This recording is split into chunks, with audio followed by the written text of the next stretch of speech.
নমস্কার, সাবনাভিক নিউজ নেটওয়ার্কে স্বাগত।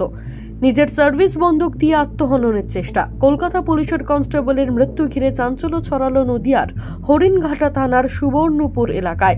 মৃত কনস্টেবলের নাম রতন পাল, বয়স আনুমানিক 51 বছর।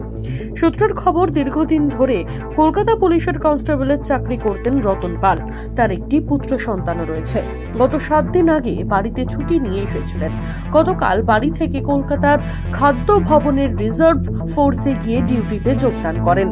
এ পর্যন্ত সব ঠিক থাকলেও রাতে পরিবারের কাছে খবর আসে তার মৃত্যু দুঃসংবাদ। তপন পালের মৃত্যু নিয়ে পরিবার কোনো রকম কিছু বলতে না চাইলেও এর আগেও এ ধরনের চেষ্টা তিনি করেছেন এমনটাই জানা যাচ্ছে। তবে কি কারণে তিনি বারংবার এ ধরনের আত্মহননের পথ বেছে নিতেন তার কারণ জানা যায়নি।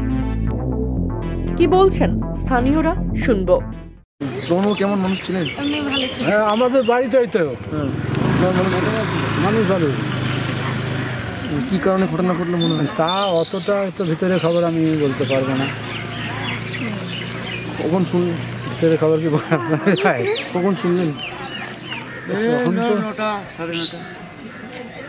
8:30 ওরকমই হবে। যেটুকুনি জানতে পারছি, শারীরিক অসুস্থতা ছিল। প্রতিদিন নিয়মিতভাবে শরীরের অসুস্থতার কারণে ওষুধ খেতেন। পাশাপাশি তিনি কিছুটা হলেও মানসিক সমস্যায় ভুগছিলেন। তবে প্রতিবেশী সূত্রে যেটা খবর, এলাকায় সবার সাথে মিশতেন তিনি। কিছুটা ধার দেনাও হয়েছিল বলে প্রতিবেশীরা দাবি করেন। এ বিষয়ে প্রতিবেশী তপন পারই আরো জানান, এলাকায় ভালো মানুষ হিসেবে পরিচিত ছিলেন তপন পাল। তবে কি কারণে এমন ঘটনা ঘটালেন তা কিছুতেই বুঝে উঠতে পারছেন না তারা। যদিও কনস্টেবলের মৃত্যুতে শোকের ছায়া নেমে এসেছে এলাকায়।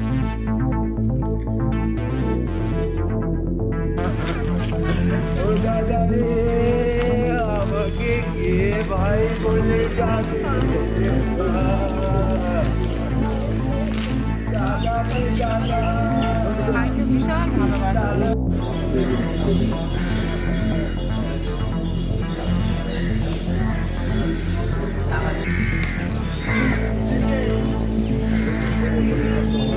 বেশি বেশি বেশি বোঝে বেশি বোঝে।